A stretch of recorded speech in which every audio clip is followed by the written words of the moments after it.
What's going on, guys? Welcome back to the Brand Lab. We are here to talk to you about content and specifically how you should deploy your content across different channels and how you can measure its effectiveness. Okay? Now, before we dive in, this is a continuation of the previous episode. I'd encourage you guys to watch it. If you don't want to watch it, it's all good. I'm still going to summarize it for you here. In case you're wondering why I changed my t-shirt, it's because our beloved Chief Squeak co-founder over here decided to take an impromptu poop. She may be cute, but she does poop on demand. So, without further ado, let us jump in. So first things first, in the last episode, we had a makeshift case study of FitFlex Studios, okay? And FitFlex Studios is a imaginary wellness facility that specializes in losing body fat. So all of their training modalities and wellness modalities exclusively focus around reducing body fat. In the last episode, we had discussed various types of content that is attributed towards each of the different funnels here: awareness, consideration, decision, and the golden funnel here, or the forgotten funnel, as I like to call it, retention. And I actually found these little magnets that came with the whiteboard, so I decided to just plop it in for additional emphasis. Okay, so first things first, we're gonna just quickly summarize what types of content goes across each of the buckets. Okay, so for awareness, we're gonna have things like blogs, video, educational video series, educational being the key word. All right, what does educational mean? It could be a live demo. It could be 3 fun facts why red light therapy helps to trim body fat, for example. Okay, and then maybe like a video series that kind of showcases different aspects of red light, maybe cryotherapy, other forms of wellness. And then we might also have a downloadable infographic, which would serve as a lead magnet. So, first thing, we got blogs, all right, blogs. Blogs, they're gonna go on your website. Now, how are the blogs going to get found? Because if you don't have a following and you don't have any brand equity, it's unlikely you're gonna get any readers on your blog. So how will you get those readers? Through SEO, search engine optimization. I'm sure you've heard of it. It's essentially using keywords and leveraging searcher intent so that your content becomes more discoverable. I'm not going to talk about SEO in this episode. We're going to shelve that for a future one. Ding! Note to self, future episode, SEO. But SEO and including keywords revolving exclusively around searcher intent, which I have defined in a later episode, is essentially going to help your blog get more discoverable across Google. You can also leverage social media to distribute the blogs tactically. Maybe you throw in a cover image, or maybe you throw in a pull-out quote across Instagram or your socials. That way you might intrigue people to go and click onto the link, which you could put into your bio. And then hopefully you might get a few visitors from Instagram migrating over to your website. The video series, where is that gonna go? Video series or videos can really go anywhere on social. We live in the age of social.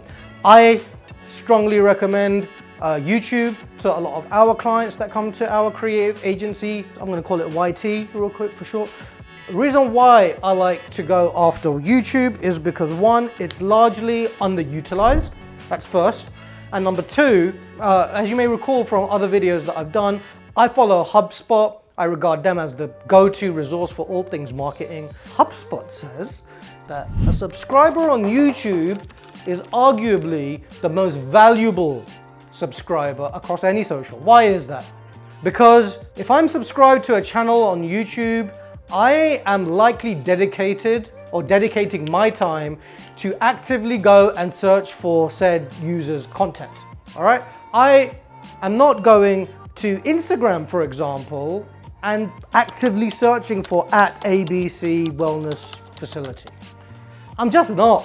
You know, in Instagram, largely you're just mindlessly browsing. With YouTube, you're going in with intention. So, That's YouTube. And that's where I suggest that you deploy your video series is across YouTube, which also ties in with SEO because YouTube is the second largest search engine after Google. The third one, downloadable infographic. Where is that gonna go? That, my friends, we're getting technical here, that is gonna go on a landing page. LP for short. The reason why it is gonna go on a landing page is because we want to have clear metrics to see who is downloading that infographic, who is visiting that page and maybe not downloading that infographic, in which case we might have, say, a 90% bounce rate. You know, if the infographic is not living on a landing page, it can be possible to identify metrics associated with it, but it's going to be increasingly challenging. So I do suggest that you create a landing page, you have the infographic that lives on the landing page. How is the infographic going to get promoted? It's going to get promoted by living in each of these items. So when you are doing a blog, for example, you might have a little, let's say that this is the blog right here, boom, right, we've got opening text, and then we've got a CTA right here in the opening headline of the blog. The CTA is to download the infographic, for example. All right, same thing with the video series. Yeah, as I intend to do with this YouTube channel, I'm still in my infancy. Yeah, this is our third episode, so I'm adopting a crawl, walk, run approach. But eventually, I want to give you guys downloadable checklists, all for free. Again, my goal with the channel is to provide value. So I want to have downloadable infographics, downloadable ebooks. All of these things will ultimately live in the description, and then I'll eventually promote it through the video, through download the ebook or download the infographic, and then there'll be a cool little banner that pops up. Cool? All right. So that is your awareness, and these are your distribution points. Now, when we talk about KPIs associated with awareness, what are we looking at? What we're not looking at, I'll tell you off the cuff, is conversions. All right? Conversions are saved for decision. Right? This is where our conversions happen. Conversions. I don't know why I'm writing it so that I can look at it, but this is my first whiteboarding session, so please bear with me. So, awareness. With awareness, we are going to be looking at impressions, watch time, and we're going to be looking at site visitors. Okay, and I know my writing is absolute chicken scratch here, and I apologize for that. So, impressions, watch time, and site visitors. So that's impressions, watch time, and site visitors. And of course, with our infographic, we're going to be looking at downloads. That brings us now to consideration. Things that we had discussed in the last session included a live stream, an ebook, which I'm going to put last, a free downloadable ebook, I should add. And then the second one, I don't think I included this in the last one, but things that could fall under consideration can be comparison guides. For example, if you have a SaaS business or fit tech or, any sort of service that you're offering, I like to look at comparison guides all the time for various marketing tools. And I think that they are largely underutilized. So comparison guides. And then the other one that I mentioned in the last episode was success stories, not testimonials, as I emphasized in the last episode, because we want narrative. We don't want just a byline telling the world of how amazing this product is. Instead, we want our success stories that really unravel the pain point and how your solution improved the life of said customer. So when we're thinking about this type of stuff, where are these things going? So live stream, you guessed it, we're gonna go to YouTube again. YouTube, we're gonna be looking at mostly watch time, because that is the most valuable metric according to YouTube. Eventually, you will get subscribers through increased watch time. If you have low watch time on your live streams, it's possible that your live stream is just not engaging, no offense. Comparison guides, success stories. These things can live on your website and they can also live on a landing page.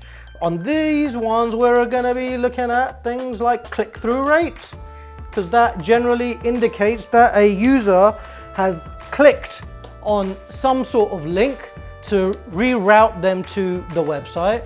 And then with an increased click-through rate, we can then determine that our captions and the copy that we're using to promote the comparison guides, the success stories, and so on and so forth are actually on the money. Because if our click-through rate is low, anything that is less than, say, 2 to 4%, by and large, that's low. Now again, click-through rates do vary based on industry, so I'd encourage you guys to check it out. Ebook, again, is going to live on the landing page. And again, we're gonna be looking at click-through rate, and we're also gonna be looking at downloads. I put infographic up here. Here's my heads up, if you will. Don't expect a ton of downloads in the awareness phase. Awareness is not for downloads. Awareness is for impressions, AKA eyeballs, watch time, and site visitors. Okay, so that's our comparison. The last one that we have is a decision stage. So this is now where we talk about conversions, okay? And with conversions, we're gonna use content assets such as a virtual tour. This is a wellness facility. So again, in this instance, we might offer a free body composition assessment. I'm gonna just put BC. Could also be an online quiz. You know, those serve as great lead magnets. So, you know, I put that up there as well, you know, potentially an online quiz that serves as a lead magnet. And then the last one could be a bundled offer. Let's say 10 sessions, 10 cryotherapy sessions at X, Y, Z. Now, this is where we are mostly looking at conversions. So things that could work here. If you're offering a trial, I want to know what my trial to conversion rate is. One of our clients is a fitness app. One of the things that we look at, which is arguably the most important metric, especially if you have a fitness app or some sort of tech, is your CPI, aka your cost per installation. Naturally, let's say you're running ads and your cost per installation is higher than what your membership is. That's no bueno, amigo. Because you don't want your CPI to be more than what your actual membership price is, because then you're actually losing money. So the other thing that I would probably fall under this one is also going to be list growth. Because in theory, if I have a compelling offer such as a body comp assessment or a quiz, I want to collect the email so that I, as the business owner, can also grow my email list and subsequently distribute across to my audience. So, and then the virtual tour would live on your website. And you don't want a virtual tour that's just straight B-roll for 2 minutes. You want to add a little bit of narrative. If you are the founder, then you should be creating a brief video of the audiences that you serve, why you created this amazing place, and so on and so forth. I don't want to sit through 2 minutes worth of B-roll showing me equipment and blah-de-blah-de-blah, because I'm going to phase out and tune out real quick. So those are your content types, where you're going to be distributing them, and the metrics that you're going to be using to analyze each one. I hope you enjoyed this session. It's shorter than the previous one.